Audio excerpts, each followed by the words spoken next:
चिराग ने करा सनाया को प्रपोज, उड़ गए मनवा के होश, उठाया बड़ा कदम। जी हाँ, वह चिराग जो कि सनाया से नफरत करता है। किस हद तक इस बारे में तो हम सभी को पता है, लेकिन यहाँ पर सनाया चिराग को इस हद तक मजबूर कर देती है, ऐसी सिचुएशन क्रिएट कर देती है जिसके चलते चिराग को सभी के सामने सनाया को प्रपोज करना पड़ता है। सनाया को यह कहना पड़ता है, सनाया मैं तुमसे बहुत प्यार करता हूँ। यह देखकर किसी के होश उड़े या ना उड़े, लेकिन यहाँ पर मनवा के होश उड़ जाते हैं। देखकर मनवा का दिल पूरी तरह टूट जाता है। जहाँ मनवा को उम्मीद थी कि चिराग उसे मिल जाएगा, लेकिन यह चीज देखकर मनवा की यह उम्मीद भी टूट जाती है, जिसके चलते यहाँ पर मनवा इसके बाद कुछ ऐसा करती है जिसे जानकर आपके भी होश उड़ जाएंगे। तो आखिर ये पूरी कहानी क्या है, चलिए जानते हैं आज की इस वीडियो में। कहानी की शुरुआत में हम पुष्पा को देखते हैं जो कि चिराग को कॉल करती है, उससे पूछती है कि चिराग तू कहाँ पर है, तूने सुबह नाश्ता भी नहीं करा था। जैसा कि यहाँ पर अब चिराग को शांतनु मेहता की वजह से सस्पेंड कर दिया था, लेकिन यहाँ पर चिराग यह बात पुष्पा को नहीं बताता है। चिराग पुष्पा को कह देता है कि माँ मैं कुछ काम कर रहा हूँ और मैं पुलिस स्टेशन में ही हूँ। यहाँ पर पुष्पा को चिराग से काम था, इसलिए सीधे पुलिस स्टेशन पुष्पा पहुँच जाती है। पुष्पा जैसे ही एसपी सर से चिराग के बारे में पूछती है तो एसपी सर कहते हैं, पुष्पा जी चिराग को तो शांतनु मेहता की कंप्लेंट की वजह से सस्पेंड कर दिया है। अब यह सुनकर तो मानो पुष्पा के पांव तले जमीन खिसक जाती है। चिराग इतना बड़ा दुख झेल रहा था, लेकिन चिराग ने इस बारे में पुष्पा को नहीं बताया था। अगले ही पल हम देखते हैं पुष्पा जो कि इस वक्त तक काफी गुस्से में थे। पुष्पा सीधे ही सनाया के पास जाती है। सनाया जिन कपड़ों को जमा रही थी उन्हीं कपड़ों को पुष्पा बाहर फेंक देती है। सनाया कहती है, पुष्पा ये तुम क्या कर रही हो, मुझे क्या फिर से चोल में हंगामा करना होगा। पुष्पा कहती है, सनाया चुप हो जाओ, तुम्हें क्या लगता है तुम्हारे मन में जो आएगा तुम वह करोगी। चिराग से जबरदस्ती शादी करके उसे इतना बड़ा दुख दिया और इससे पेट नहीं भरा, शांतनु मेहता की मदद से चिराग को सस्पेंड करवा दिया। सनाया तुम बदले की भावना में इतनी हद तक गिर जाओगी, इस बारे में मैंने बिल्कुल भी नहीं सोचा था, लेकिन अब नहीं, अब तुम्हारा दिन खत्म हो चुका है। तुम्हें क्या लगा कि तुम 6 महीनों तक चिराग को परेशान करोगी, लेकिन अब नहीं, तुम भूल चुकी हो कि मैं खुद एक एडवोकेट हूँ। जिस तरह तुमने चिराग को सस्पेंड करवा दिया है, इस तरह तो ऐसी कोई सी भी पत्नी अपने पति को सस्पेंड नहीं करवाती है। इसी चीज की मदद से मैं तेरा और चिराग का डिवोर्स करवाऊंगी। इस वक्त तक सनाया टेंशन में आ जाती है। सनाया पुष्पा को रोकती है, कहती है, पुष्पा तुम ये नहीं कर सकती हो। पुष्पा कहती है, सनाया मैं क्या कर सकती हूँ, इस बारे में तुम्हें मुझे बताने की जरूरत नहीं है। मैं जो चीज ठान लेती हूँ उसे मैं करके रहती हूँ। इतना कहकर पुष्पा तो वहाँ से चली जाती है, लेकिन इस वक्त तक यहाँ पर सनाया काफी टेंशन में आ जाती है, क्योंकि सनाया यह नहीं चाहती थी कि इतनी जल्दी चिराग और उसका डिवोर्स हो। इतनी सनाया को कहती है, सनाया तुम टेंशन में आ गई हो। सनाया मैं तुम्हें एक बात बताना चाहती हूँ, माँ जो चीज ठान लेती है उसे वह करके रहती है। सनाया कहती है, दीप्ति तुम्हारी पुष्पा का सामना कभी मेरे से नहीं हुआ है, अब देखो मैं क्या करती हूँ। इतना कहकर सनाया भी वहाँ से चली जाती है। अगले ही पल हम पुष्पा को देखते हैं जो कि इस वक्त तक जोशीपुरा जी पास पहुँच चुकी थी। पुष्पा जोशीपुरा जी को कहती है, जोशीपुरा जी जल्द से जल्द ऐसा कोई सा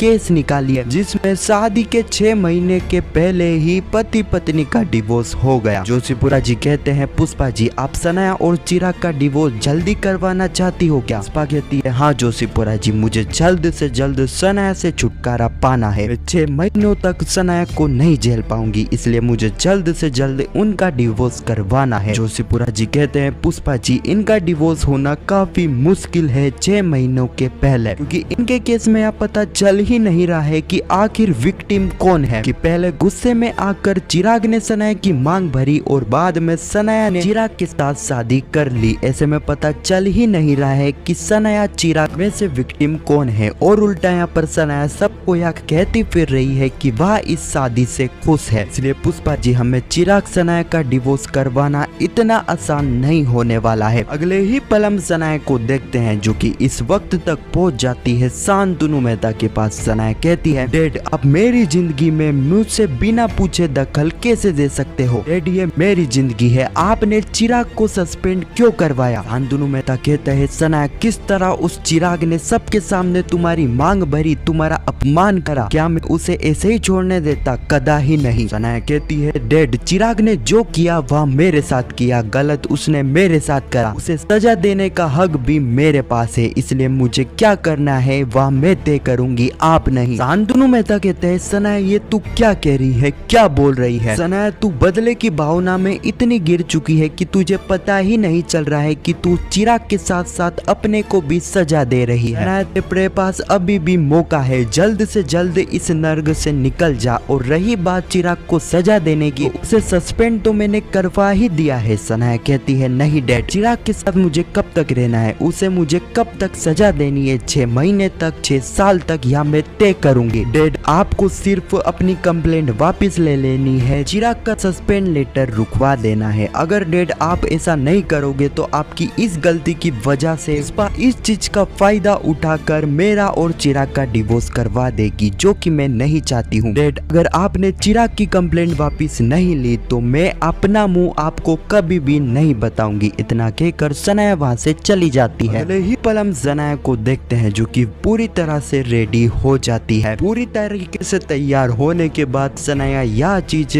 अश्विन और दीप्ति को बताती है। उन्हें कहती है कि तुम ऐसे क्यों बैठे हो, तुम भी तैयार हो जाओ। दीप्ति कहती है कि हम क्यों तैयार हो? सनाया कहती है भूल गए हो क्या कि नई बहू की मुंह दिखाई की रस्म होती है, वही रस्म आज मेरी है। अगले ही पल हम देखते हैं सनाया जो कि सभी चोल वालों को चिल्ला चिल्ला कर यह बता देती है कि आज उसकी मुंह दिखाई की रस्म है। चिराग कहता है सनाया ये तेरा अब नया क्या तमाशा है? सनाया कहती है पतिदेव भूल चुके हो, आज मेरी मुंह दिखाई की रस्म है, मैं तो रेडी हो चुकी हूँ, तुम भी तैयार हो जाओ क्योंकि दुल्हन तैयार हो जाएगी, अगर दूल्हा नहीं होगा तो कैसा लगेगा। अगले ही पल हम देखते हैं इस वक्त तक यहाँ पर पुष्पा आ जाती है। पुष्पा कहती है सनाया क्या हुआ, ये तेरा क्या नया तमाशा है? सनाया कहती है सासू माँ आज मेरी गोद भराई की रस्म है, आपको नहीं पता? आप भी जल्दी से रेडी हो जाइए क्योंकि मेरी तरफ वाले भी आते होंगे। जैसे ही सनाया की तरफ वाले आते हैं तो पुष्पा और सभी के होश उड़ जाते हैं क्योंकि सनाया की तरफ वाले और कोई नहीं बल्कि महिला मोर्चा वाले थे। अब उन्हें देखकर तो सभी के होश उड़ जाते हैं और इसी सीन के साथ यह एपिसोड भी यहीं पर समाप्त हो जाता है। आने वाली कहानी में हम देखने वाले हैं क्योंकि यहाँ पर महिला मोर्चा वाले आ चुके हैं, जिसके चलते उनके सामने यहाँ पर चिराग और सनाया को तो अच्छा कपल बनना होगा, जिसके चलते यहाँ पर पुष्पा को ना चाहते हुए भी उनके सामने सनाया की मुंह दिखाई की रस्म करनी पड़ती है। यहाँ पर चिराग को भी सनाया की मुंह दिखाई की रस्म करनी पड़ती है। अब हम देखने वाले हैं कि सनाया जो कि चिराग के सामने शर्त रखेगी, उसे कहेगी चिराग तुम्हें सबके सामने मुझे यहाँ पर प्रपोज करना होगा। अब पहले तो ऐसा करने से चिराग मना कर देगा, लेकिन यहाँ पर कि महिला मोर्चा वाले आ चुके हैं जिसके चलते उन सभी के सामने यहाँ पर चिराग को सनाया को प्रपोज करना पड़ता है। अब यह चीज देखकर तो मनवा के होश उड़ जाएंगे, जिसके चलते मनवा घर वापस जाने का भी फैसला ले लेगी। हाँ तो यही कुछ कहानी है जो कि आने वाले एपिसोड में हमें देखने को मिलेगी। अगर आपको यह वीडियो कैसी लगी कमेंट में जरूर बताना। वीडियो पसंद आई तो वीडियो को एक लाइक जरूर करना और पुष्पा इम्पॉसिबल के आने वाले एपिसोड की ऐसी वीडियो के लिए चैनल को सब्सक्राइब अवश्य करना। जब तक के लिए धन्यवाद।